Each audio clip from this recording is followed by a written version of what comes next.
Shri Gurubhyo Namah Harihi Om. Dhyayamo dhavalavagunthanavatim tejomayim naishtikim snigdhapangavilokinim bhagavatim mandasmitashremukhim vatsalyamritavarshinim sumadhuram sankirtanalapinim Shyamangim madhusiktasuktim amritanandatmikam Ishwarim. Om Amriteshwaryai Namah. Om Amriteshwaryai Namah. Om Amriteshwaryai Namah.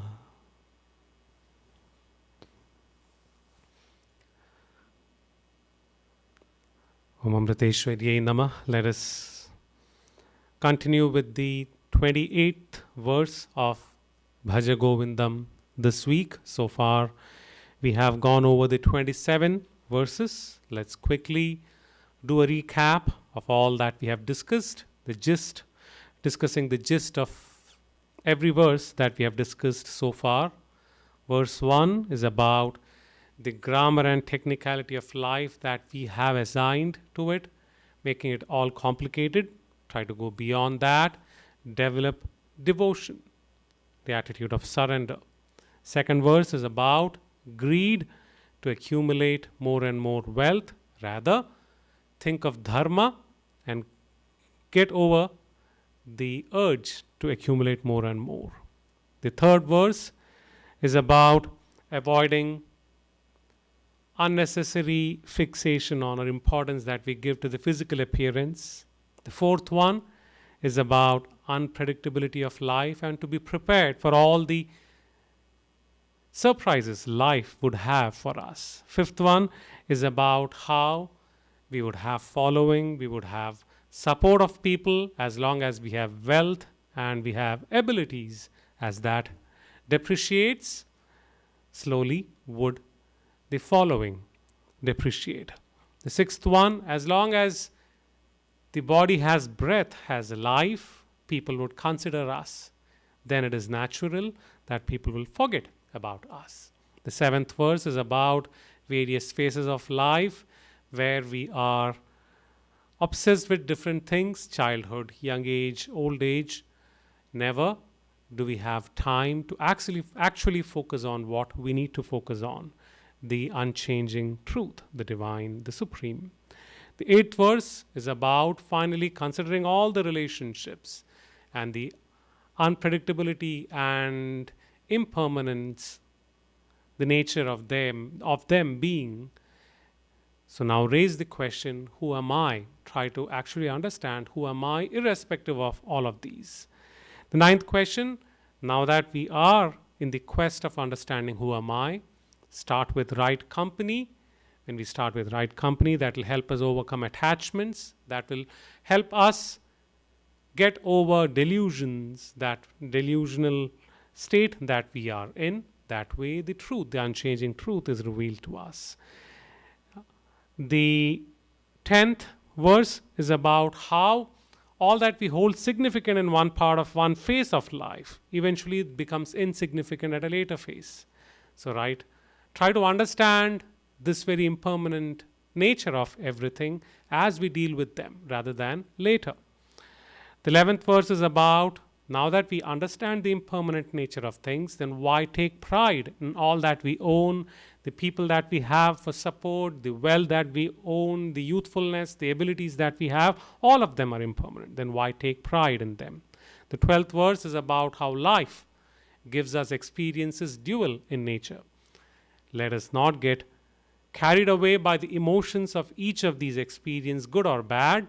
Rather, always try to be in the center. That's when we really enjoy life. The 13th verse is about good company again, and we specifically discussed about the company of a Mahatma, a realized master.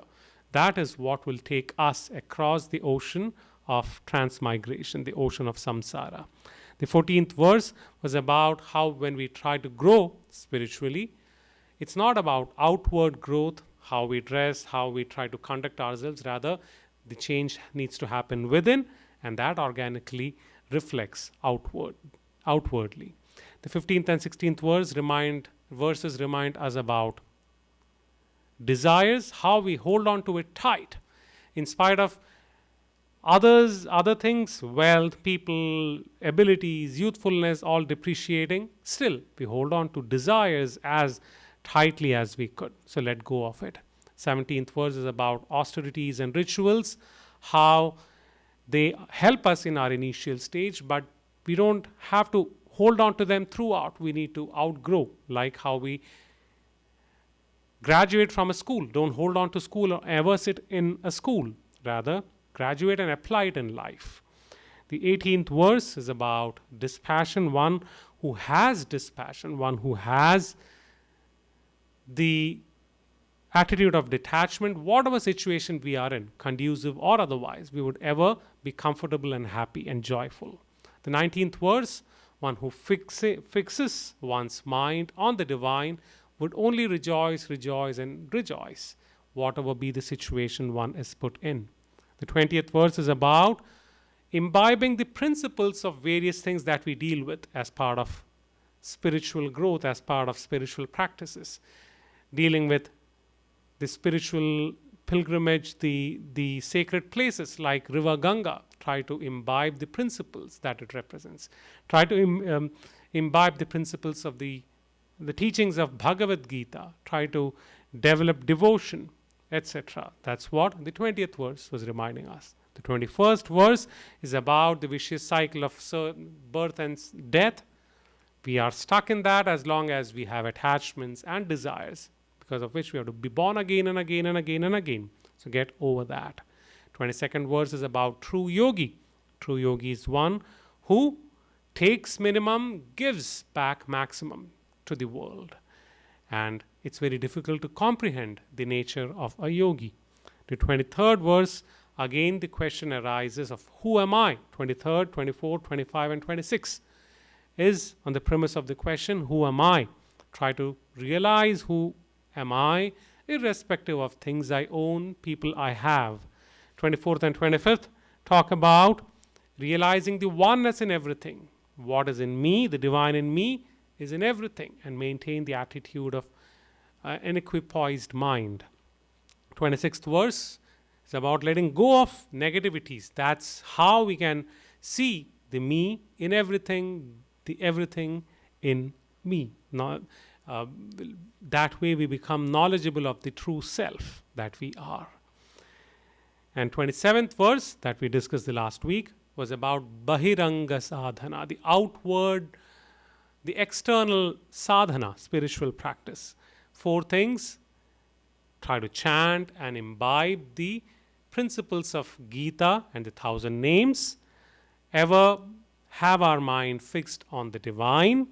3rd, direct the mind to good company. And 4th, give unconditionally to those in need, to the downtrodden. So this is what we have discussed so far.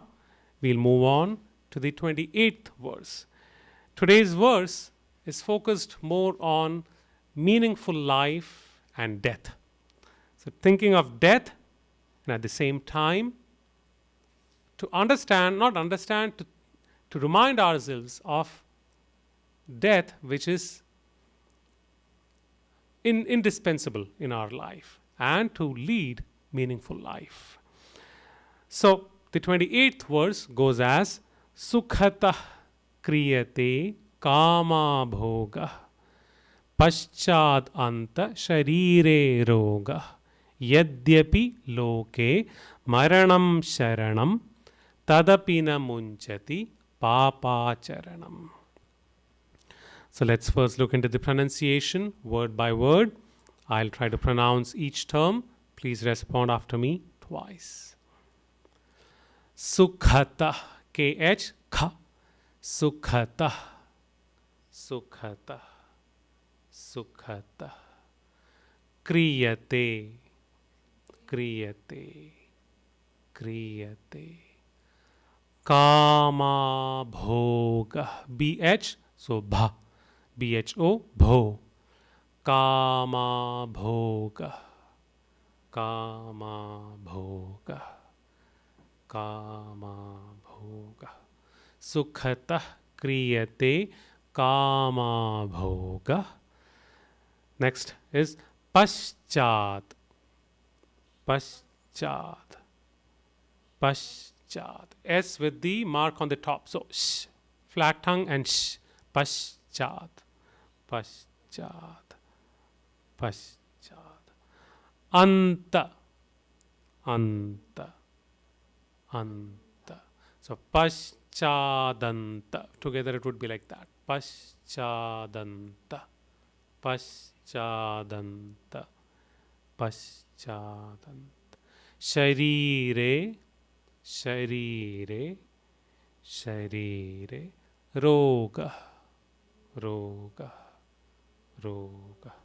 Paschadanta. Sharire. Roga. Paschadanta. Sorry, we don't repeat that. Okay. Next line. Yadyapi. Yadyapi.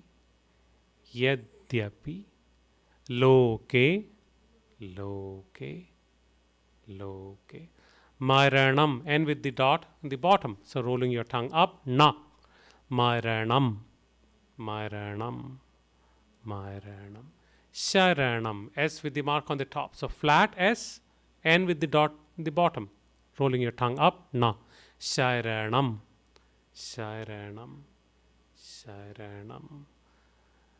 Yadyapi loke maranam sharanam tadapi. Tadapi. Tadapi. Na. Na. Na.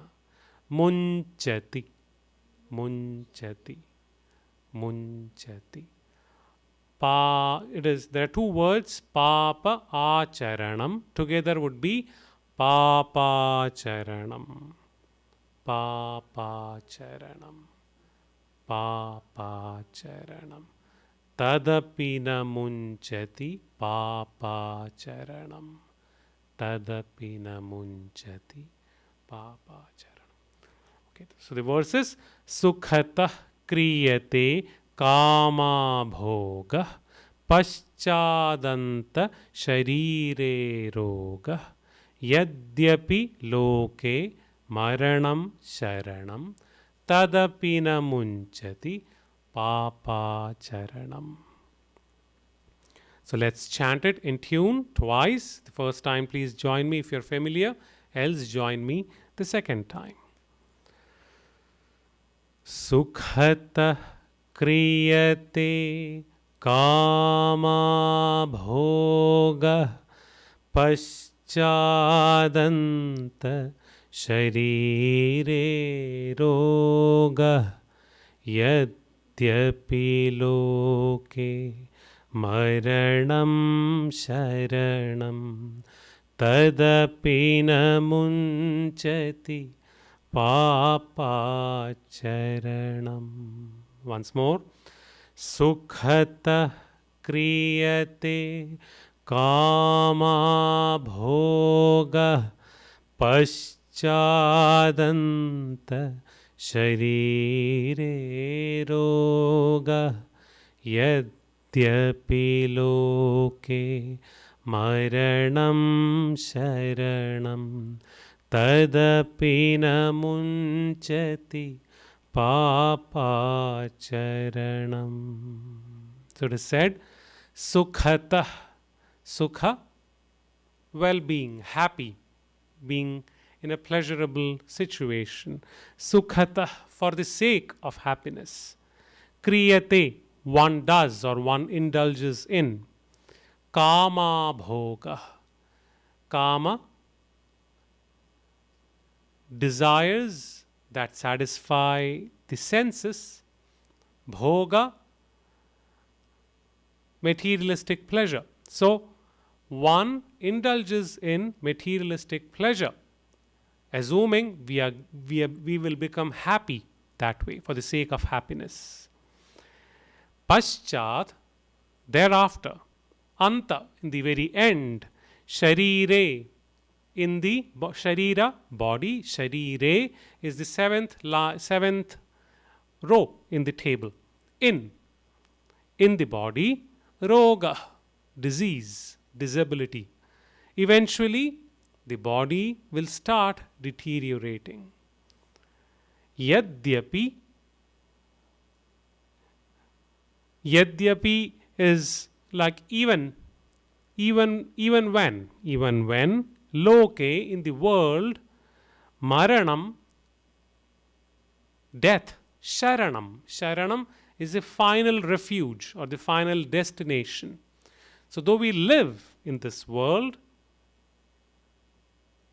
the other side of the coin, indispensable part of life, is death. So finally we are destined to leave. Ever remind ourselves of that. Tadapi, in spite of that, not munchati, let go. In spite of that, we don't let go of what? Papa, actions that incur negative effects, negative consequence. Acharanam, regularly doing it, regularly performing them, regularly indulging in them. So, in spite of knowing finally we need to leave, we still don't realize we need to act as soon as possible, but still we keep doing actions that give back us the consequences that we have to deal with later. So we are accumulating more and more and more karma. So this is what the verse is trying to convey to us. So to summarize the points, there are 4 points made in this verse. It says, assuming that we are going to get happiness, what do? We try to satisfy all the desires of our senses, indulging in pleasure, assuming that will give us happiness, which we are mistaken. 2, eventually we realize that I'm losing my abilities. My body is inflicted by diseases.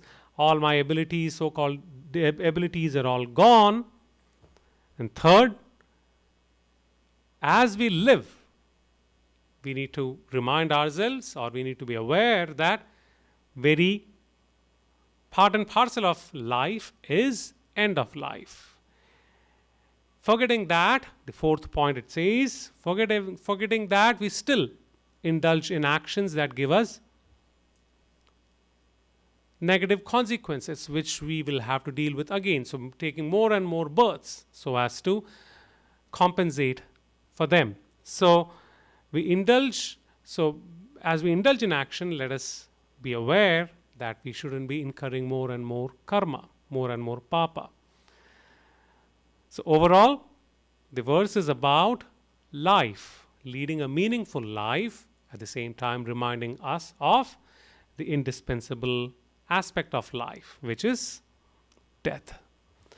We have discussed in the previous shlokas about seeking happiness, and we usually seek happiness from things around us and people around us, and the very nature of things and people around us is whatever experience we have from them, good or otherwise, are impermanent in nature. They're only short-living. So the happiness that we derive from things and people around us, how do we interact with things and people around us? Through our senses and our mind. So all that we experience through our senses and our mind are impermanent in nature. So we take all this trouble in acquiring happiness, and eventually we realize that we are unable to sustain that happiness that we try to generate. And by the time we realize that, it is quite late for us to understand what is true happiness and to generate that happiness within us. That's why the reminder of death in this verse. Just to summarize the overall flow of the verse.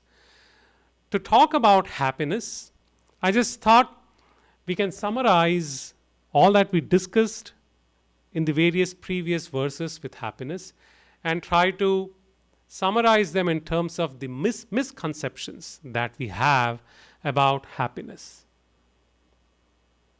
So misconceptions, the first one, The first misconception we have is that happiness is about satisfying what my senses are craving for, and satisfy it right now. Just do it. Just don't wait for it. Happiness is about satisfying what my senses want and just do it right away. Don't have any patience. That's our natural tendency. And that's the first misconception about happiness. Whereas, how do we rectify it? How do we understand it right? This happiness is not about satisfying our senses. Rather, happiness is about making the self feel content. And it's not about doing right now, I want it now. Rather, developing patience and the attitude of acceptance. That is true happiness. That's the first misconception. The second misconception is that if I make my senses and mind feel happy, I'll be happy forever, or I'll find happiness forever. That's the second misconception. Whereas, the more and more we try to satisfy our senses, now, the more and more or bigger the senses and the mind are going to crave. So, it's not that we satisfy our senses, we'll find happiness. Rather, the more and more we satisfy our senses, more and more unhappy we are going to be. So, that's the second misconception. The third one, I'll be happier the more I get. So, as we think through our mind and our senses, that's the natural thought we are going to get. The more I get, the better happy I would be. Whereas, what is the correct way of thinking? I'll be happiest if I don't think of getting more and more. When we let go of the craving is when we become satisfied and content. And being satisfied and content is true happiness. So, it's not about acquiring more, rather to get rid of the thought of acquiring more. That is what happiness is. And the fourth one, that to get a happiness, I need to do something. I need to put in my effort to get happiness. Of course, we need to put in our effort. When we say, I need to do something, that I is the problem. Rather, I'll be happy if the I, the ego in me, doesn't play a role. Rather, if we keep the ego away, out of the equation, that's when we will truly feel happy. Or in other words, our actions should not be performed to satisfy our ego. When actions are not performed to satisfy our ego, that's when I will find true happiness. And we have discussed, when the action is not performed to satisfy my ego, we will automatically not incur any karma. We will not incur any papa. We will not incur any consequence that we have to deal with later. That way, we are preparing ourselves better for the end of our life. That way, we are trying to get out of that vicious cycle of birth and death. So, keeping ego at bay is what we need to focus on. When you say ego, it's about how me, I, influences our thought. What do I get or what do I lose? How am I affected or how am I not affected? How will I be accepted? Will I be judged? Will I be praised, or will I be condemned, etc. When we try to do something, keeping that thought as the predominant thought in our mind, our actions are going to be selfish in nature. More our actions are selfish in nature, more we are incurring papa, more we are accumulating our karma. So that is what we need to get over.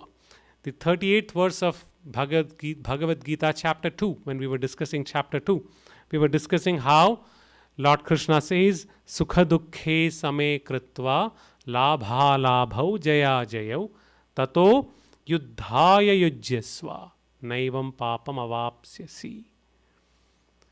Sukha dukkha labha alabha jaya ajaya. In pleasant times, in times otherwise, in time of victory, in time of defeat, in time of gain, in time of loss, same kritva.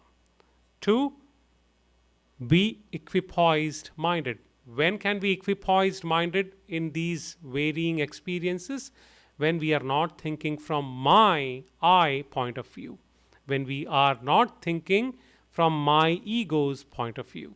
That's when we would be able to maintain an equipoised mind. So when we maintain that equipoised mind, tato yuddhaya yujyasva.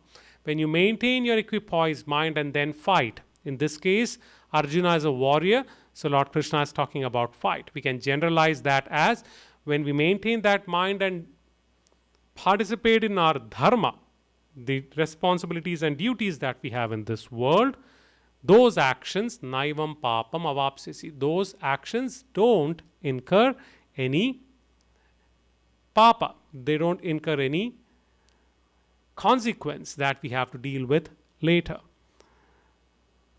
So again, the gist of it is our actions should not be from the point of view of me, my ego.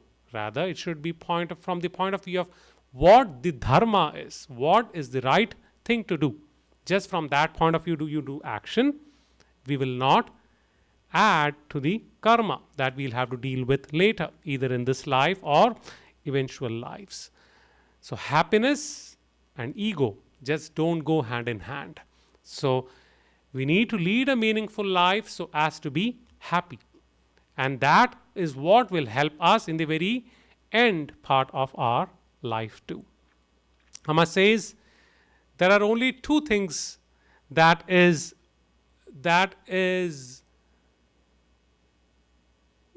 we could say the two visible truth about life. Two things that we experience firsthand in life. Indisputable things, two things that we can experience about life. Everyone has that experience. No one can differ in accepting these. What are these two? Birth and death. All the other things, people can have different points of view, people can have different experience, people can have whatever different way they would want to interpret it. But birth and death are just indispensable part of life. We are because we were born, and because we were born, we will have to leave too. So two indispensable part. And of course, on a lighter note, the third indispensable part of life is if you live, you have to pay taxes anywhere in the world. So that is an indispensable part of life too. But we are not discussing finance here. So we'll take the first two, birth and death. So most of us tend to forget as we do our actions that one day we will have to leave. We usually overlook that fact. In one of the bhajans, the Tamil bhajans, Shiva bhajan that Amma sings, it is Bhajanamritam, it is in Bhajanamritam volume 7, page 150. It's a Tamil bhajan that goes as Kottai endre aanavamai kudiyirundalum ஓட்டை ஒன்பதுள்ள வீடு இது ஓட்டை ஒன்பதுள்ள வீடு Ambalavana. It says we always live as if we are living in a fortress. The body, we consider the body as a fortress, as a fort, thinking we are all secured inside this body. But we overlook the fact that the body has 9 holes. So it's not a fort after all. It's not a secured place. It's just an analogy that they are giving to a fort. A fort is something that is completely sealed, that the enemies will find it difficult to enter. But the body is no fort. It already has loopholes, is what the song is trying to convey. When the வேட்டையாட காலன் வந்து நின்றிடும் போது, when the Lord of Death would come to hunt for our soul, though that is a given fact, still இவர் சேட்டையது குறைவதில்லை Ambalavana. In fact, though this is a given fact, an indispensable fact that the Lord of Death is going to come and hunt for you, in spite of that, we don't let go of the actions, the negative actions that we indulge in. We never prepare for the moment when the soul gets hunted by the Lord of Death, is what it says. And then the point we were discussing about how we overlook life, we forget about death, is the Mandavarku Aludiduvar Ambalavana. We cry for the departed souls, telling, oh my God, he or she is gone, I'm so sad about it. But Tano Marvadillai Endrirupar. But we never think that I am going to do that, I am going to be there one day too. We completely overlook that. We completely forget about that. So, Amma says our actions are such that we don't realize that we are going to have the day of examination. Like how, I'm not sure how each one of us would be different, but we go through the semester in the college or in school. The more we are aware that we will have a final exam, the better a better student we would be. Least we would remember that finally we will have an exam to write, less we would be aware, less we would be a good student in the class, right? More we are aware of the final exam, would we be a better student, right? Similarly, if we have to lead a meaningful life, we should always be aware that it is all going to end at some point of time. So that would make us live all the more meaningfully. It happens in many of our cases when we go through a difficult time, sometimes life-threatening situations. That's when we just awaken. We get a feeling that I need to lead a much more meaningful life. I don't have much time left. So this verse is about just leading a meaningful life. It's like the example of the bird on the twig that Amma gives. A bird is always sitting on a dry twig, enjoys life, does everything that it wants to, but ever lives with the awareness that slightest of the breeze, this dry twig can break apart from the branch and I could fall down. So I should always be ready to fly in case the twig breaks. Or it's like the difference, again the example that Amma gives, living in our own house versus living in a rental house. When we live in a rental house, we will enjoy the house, of course, as we live there, but always with the understanding that the house has to be turned in back to the owner after some point of time. So though we enjoy the house, we will always deal with the house in such a way that we will have to let go of it at some point of time. That will make us all the more aware. We'll make it a point, we will not break the wall. We will make it a point, we'll keep all the doors in shape. We will make it a point, all the cupboard, all the wardrobes, all the shelves, they are all in good shape, right? Because it is not ours, or because it is impermanent, because it would end at some point of time, automatically, whether we realize it or not, we will develop awareness in what we do or how we deal with things there. Similarly, the whole point of this verse is about reminding us we are in a rental house. That way, we will lead a much more meaningful life full of awareness. So the point is not about being sad that, oh, I'm going to die. Look at it as a negative thing. Amma always says death is not a negative development. Because of our attachments and our expectations, death seems like a negative experience. A realized master always sees death as just a period or a comma between two sentences. It's just a transition from one sentence to the other. It's just a transition from one phase of our complete spiritual growth, our complete journey from one phase to the next phase. That's all death is about. So don't look at it in a negative way, rather, but be aware of it. Don't overlook.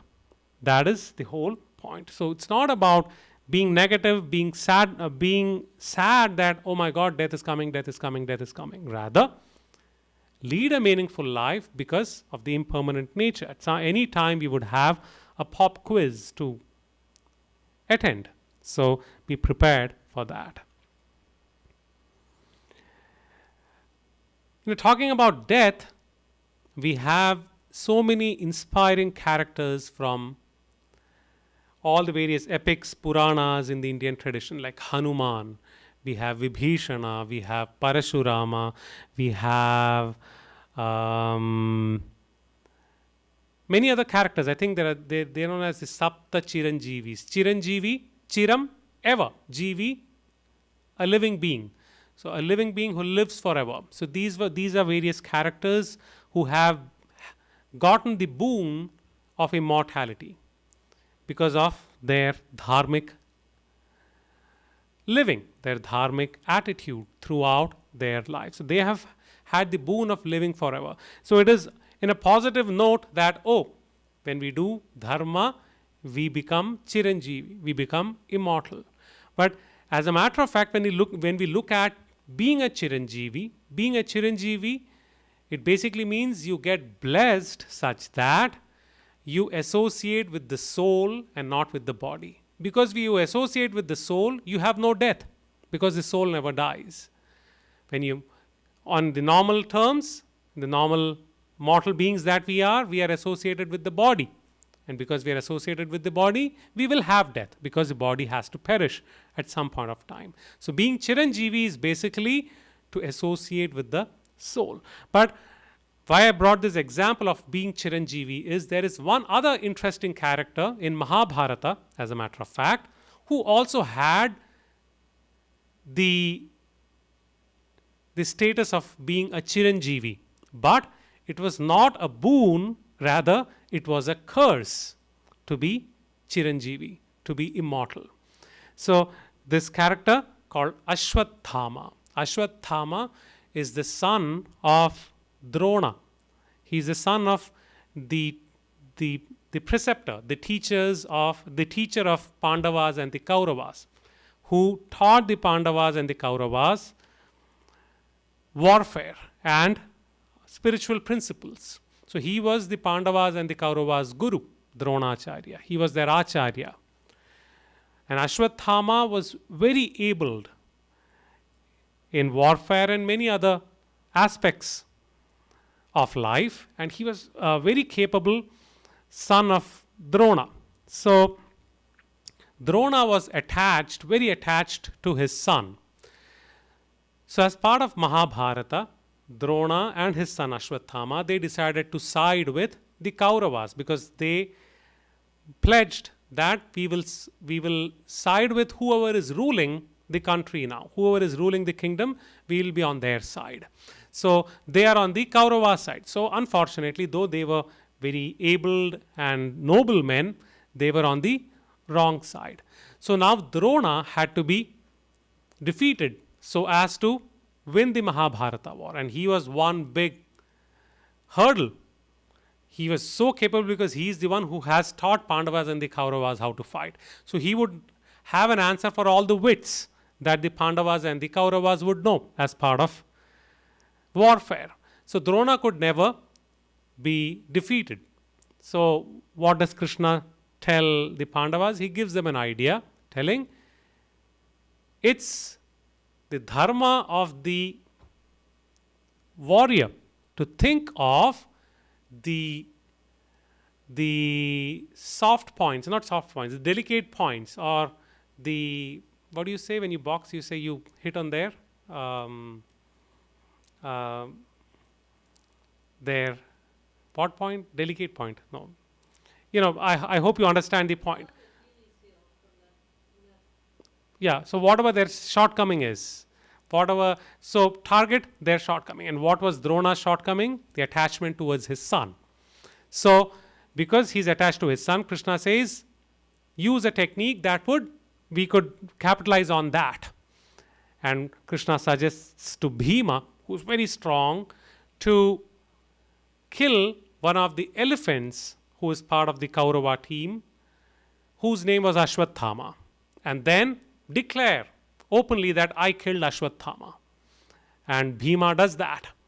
And he starts announcing, I killed Ashwathama. And hearing that, Drona is heartbroken. But he says, I won't believe you guys. You guys can be deceitful thing too. So I would want Yudhishthira, the eldest brother of the Pandavas, who speaks only the truth. And he asks Yudhishthira, if you tell me, then I'll believe. And Yudhishthira says, yes, Bhima killed Ashwathama. And then he says the elephant kind of whisperingly. What he says aloud is, Bhima killed Ashwathama. Hearing that, that completely shatters Drona, eventually leading to his defeat in the war. So Ashwathama builds this personal vengeance now. And then the story goes wherein one by one all the warriors in the Kaurava side, they fall.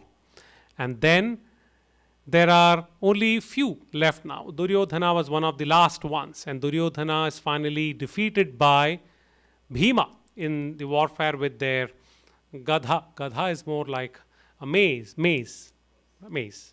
And when Duryodhana is about to die, he calls for Ashwathama, who becomes the commander-in-chief at that point.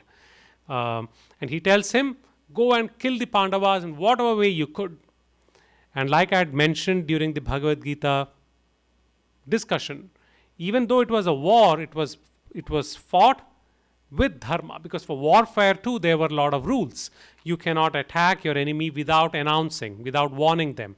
The war happens only within the battlefield and not otherwise. The war has to happen during the daytime, when the sun is up. After sunset, even if you see each other in front of each other, you never attack. You are just brothers then. You are just individuals then.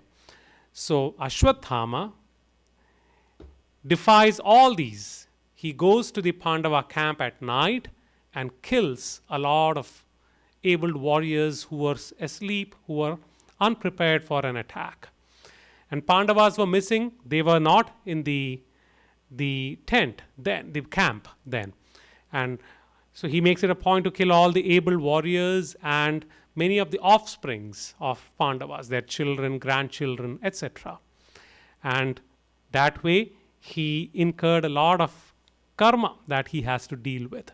Then finally it happens in the Kaurava side, there are only 3 warriors left. And Ashwathama was one of it. And he hides himself in the ashram of Vyasa, sage Vyasa.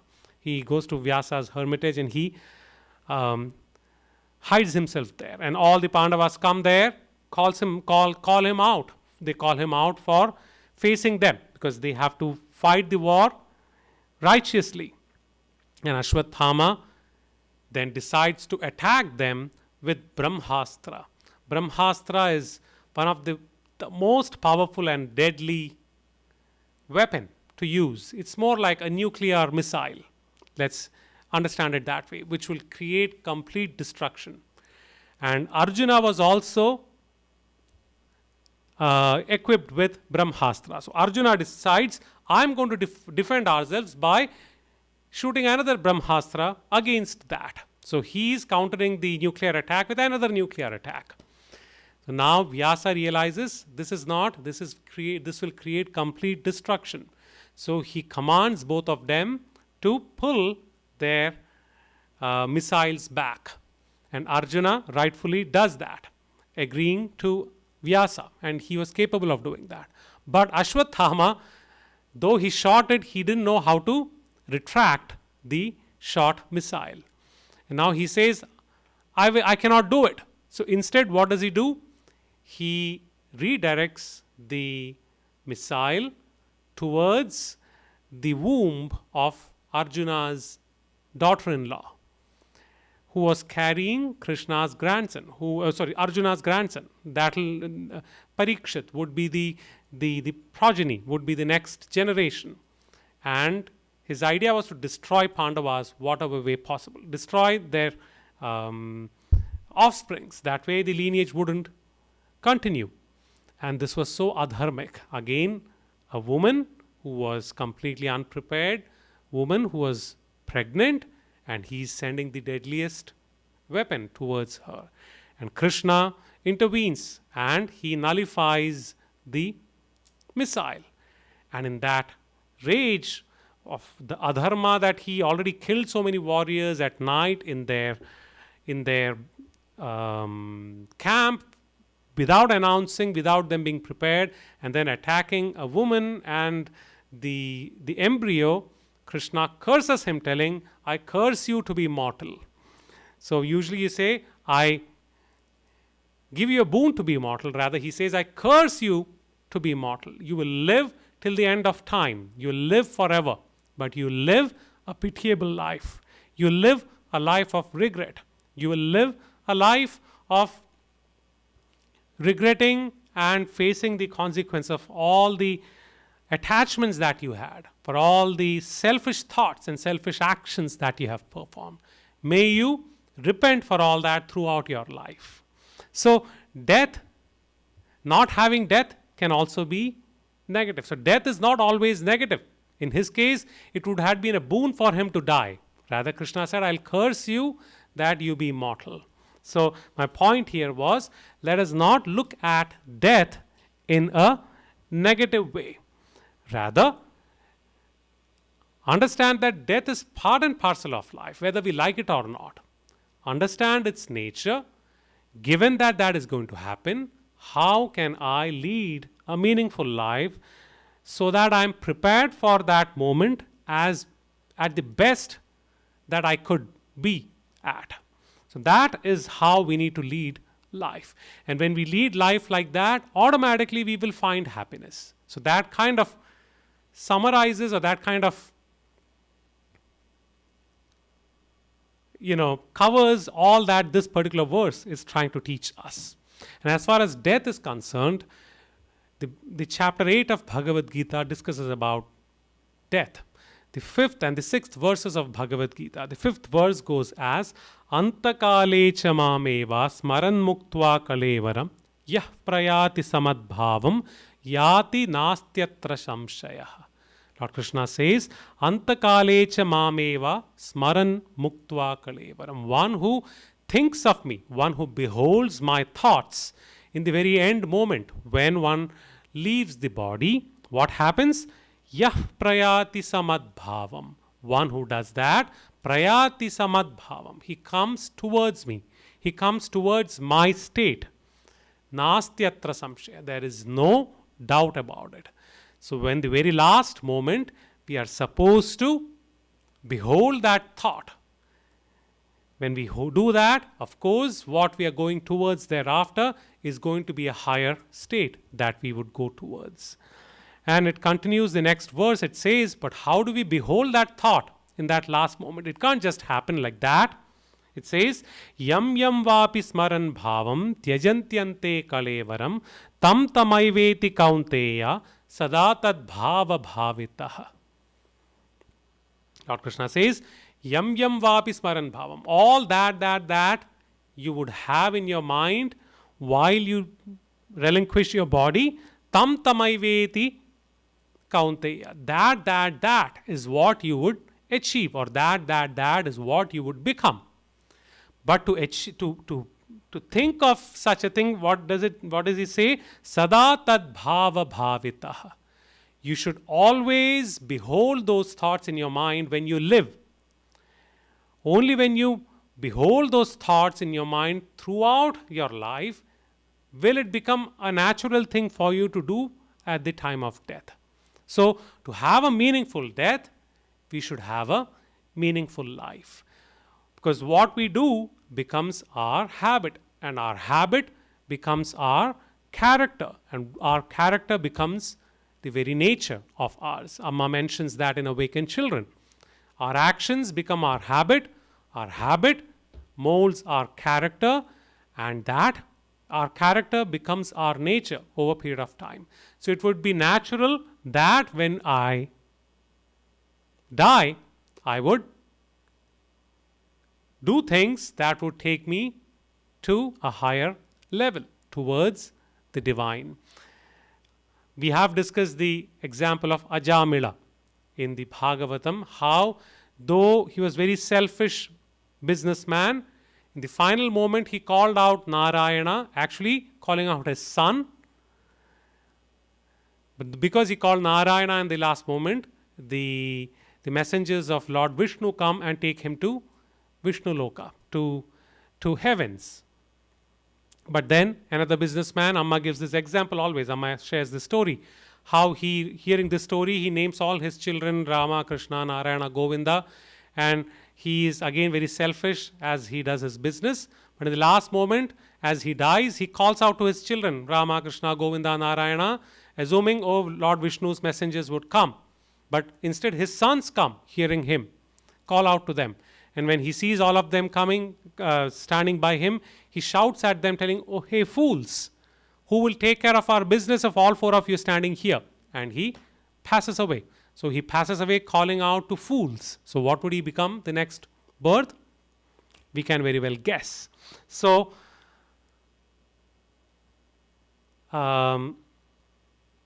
what do we do in the very last moment depends on how we led our life. So that is most important. So we need to practice that all our life, that we will practice in the very last moment. It's like the habit that we develop of doing things. The story of Akbar and Birbal. Akbar was the Mughal emperor. The Mughals invaded the Indian subcontinent. Akbar was one of the last emperors, Mughal emperors, before the Mughal emperors fell to the Marathas, the Indian ruler, the Marathas, the Indian empire from the west of India. So Akbar had a very capable and very intelligent minister called Birbal. And we have discussed some Akbar Birbal stories before. So Akbar, once a person comes to Akbar's court and says, I have heard of the might of your empire. I have heard of the might of your intelligent ministers. So I come here with a challenge. If any one of you can predict or any one of you can reveal what my mother tongue is, I will accept defeat. And I challenge, none of you can do that because I'm so well versed. I'm a polyglot. I'm so well versed in so many languages that you just cannot predict what my mother tongue is. And different people try to argue with him. They try to instigate him. They try to intimidate him. But to no avail. He was quite strong.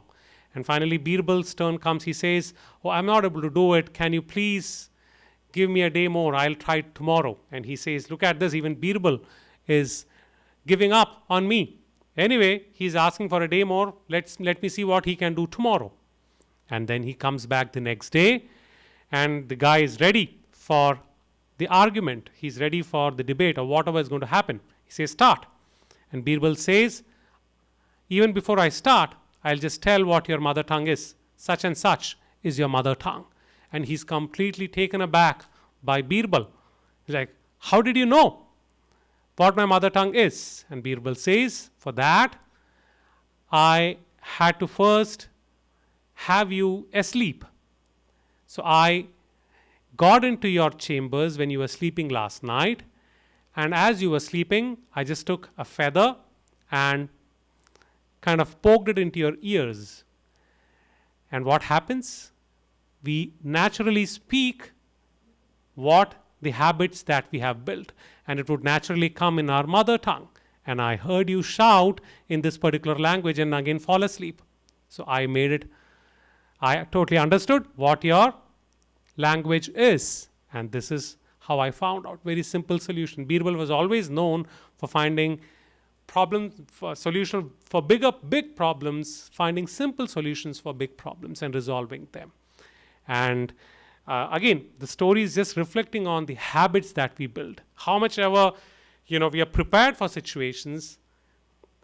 When the situation comes, our habits, our nature just comes out, whether we know it or not. Voluntarily or involuntarily, it just comes. So when we are thinking of death, let's try not to look at it in a negative way, telling, oh, we are all going to die. There's no meaning in life. Rather, of course, we are all going to die. So why not have a much more meaningful life? And when we have a meaningful life, automatically our death is also going to become meaningful.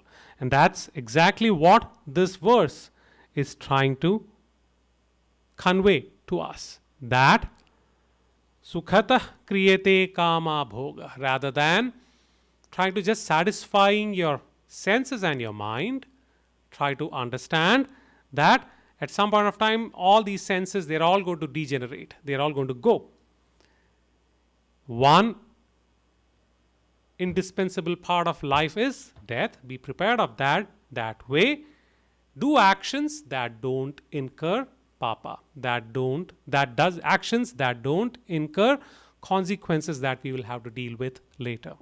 Lead a meaningful life. That way you will automatically find happiness. You will find happiness in death also. So that's the best way to lead life and best way to live too. And we have seen Mahatmas, we have seen so many blessed people leaving their body in such a blessed scenario, in a blessed situation. That should always remind us that we should make our life, make our thoughts, make our words, and make our actions as meaningful, as helpful, as fruitful as we could. So let's conclude today's discussion on that note. So it is yet to be 8:30, so I think we'll just chant, because last week we didn't chant. So whoever would want to leave, please feel free to do so. We'll chant the 28 verses that we have discussed so far.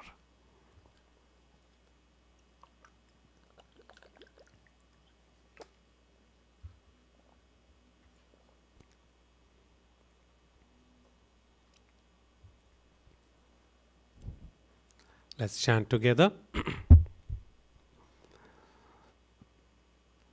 Bhaja Govindam, Bhaja Govindam, Govindam Bhaja Mudhamate, Samprapte Sannihite Kale, Nahi Nahi Rakshati Dukranya Karane. Mudhajahi dhanagama trishnam kuru sadbuddhim manasi vitrishnam yallabhase nija karmopatam vittam tena vinodaya chittam. Naristana bhaira nabhidesham drishtva maga mohavesham etan mamsa vasadi vikaram manasi vichintaya varam varam. Nalini dalagata jalamati taralam tadvajjivitam atishaya chapalam vidhi vyadhyabhimanakrastam lokam shoka hatam cha samastam yavad Toparjana sakta tavan nija parivaro rakta pascha jivati jarjara dehe varta kopina prachati gehe yavat pavano nivasati dehe tavat prachati kushalam gehe gatavati vayau deha paye bharya bibhyati tasmin kaye balastavat kridasakta tarunastavat taruni sakta vruddhastavat chimta sakta parame brahmani kopena sakta kate kanta पुत्रः संसारोऽयम् अतीव विचित्रः कस्य त्वं कः कुत आयातः तत्त्वं चिन्तय तदिह भ्रातः सत्सङ्गत्वे निस्सङ्गत्वं निस्सङ्गत्वे निर्मोहत्वं निर्मोहत्वे निश्चलतत्वं निश्चलतत्वे जीवन्मुक्तिः वयसि गते कः कामविकारः शुष्के नीरे कः कासारः क्षीणे वित्ते कः परिवारः ज्ञाते तत्त्वे कः संसारः मा कुरु धनजन यौवनगर्वं हरति निमेषात् कालः सर्वं मायामयमिदम् अखिलं हित्वा ब्रह्मपदं त्वं प्रविश विदित्वा दीनयामिन्यौ सायं प्रातः शिशिरवसन्तौ पुनरायातः कालः क्रीडति गच्छत्यायुः तदपि न मुञ्चति आशावायुः का ते कान्ता धनगतचिन्ता वातुलकिं तव नास्ति नियन्ता त्रिजगति सज्जन सङ्गतिरेका भवति भवार्णव तरणे नौका जटिलो मुण्डी लुञ्चितकेशः काषायाम्बर बहुकृतवेषः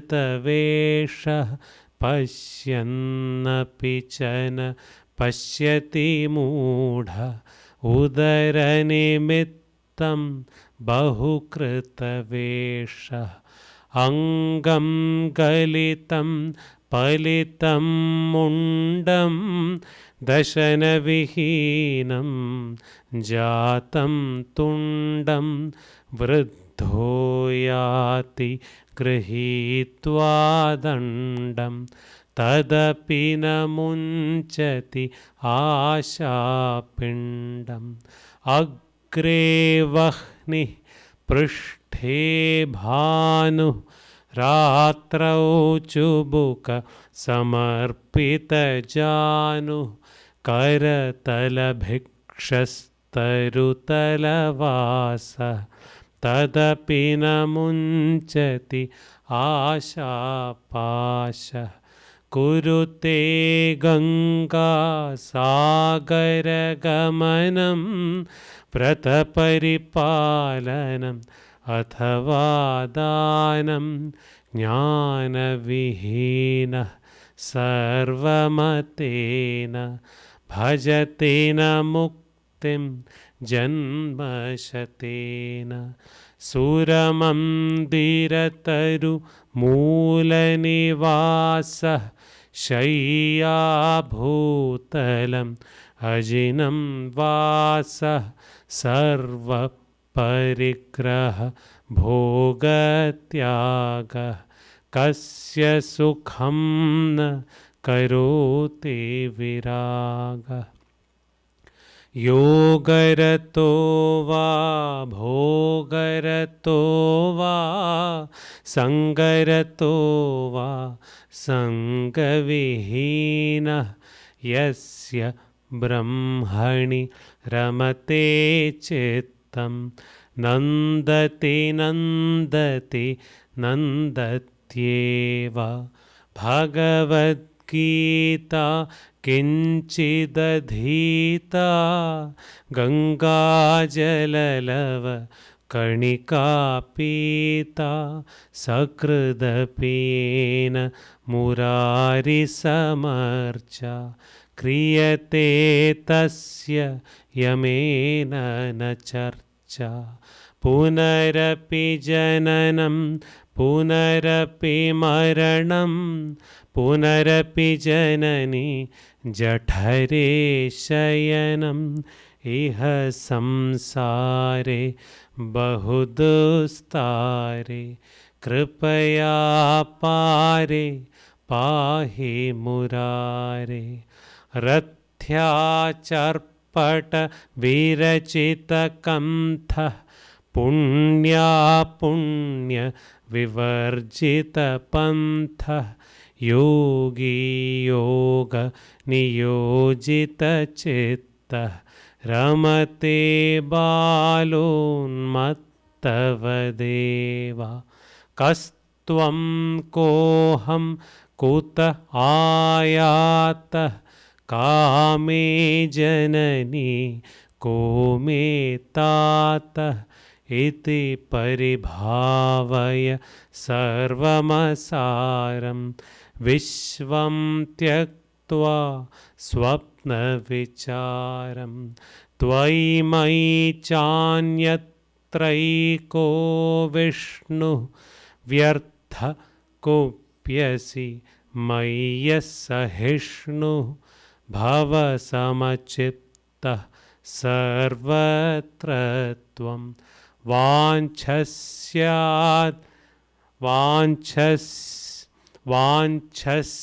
चिराद्यदि विष्णुत्वम् शत्रौ मित्रे पुत्रे बन्धौ मा कुरु यत्नं विग्रहसन्धौ सर्वस्मिन्नपि पश्यात्मानं सर्वतोत्सृज भेदज्ञानं sorry it is सर्वत्रोत्सृज भेदज्ञानं कामं क्रोधं लोभं मोहं त्यक्त्वात्मानं पश्यति सोऽहम् आत्मज्ञानविहीना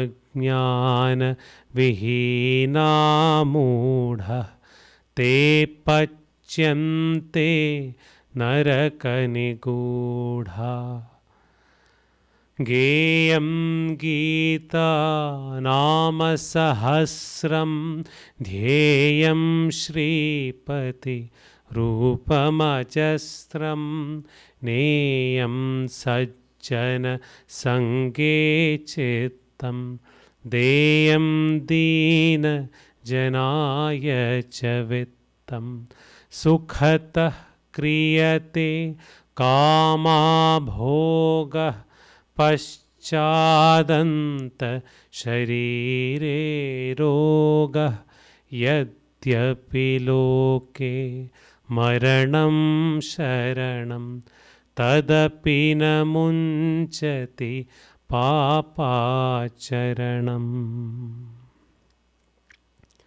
Let us conclude sincerely praying to the Almighty that every being in the creation be happy, content and peaceful.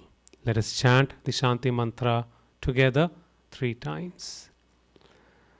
Om Loka Samasta Sukhino Bhavantu. Loka Samasta Sukhino Bhavantu. Loka Samasta Sukhino Bhavantu. Om Shanti Shanti Shanti. Om Shri Gurubhyo Namah. Hari Om.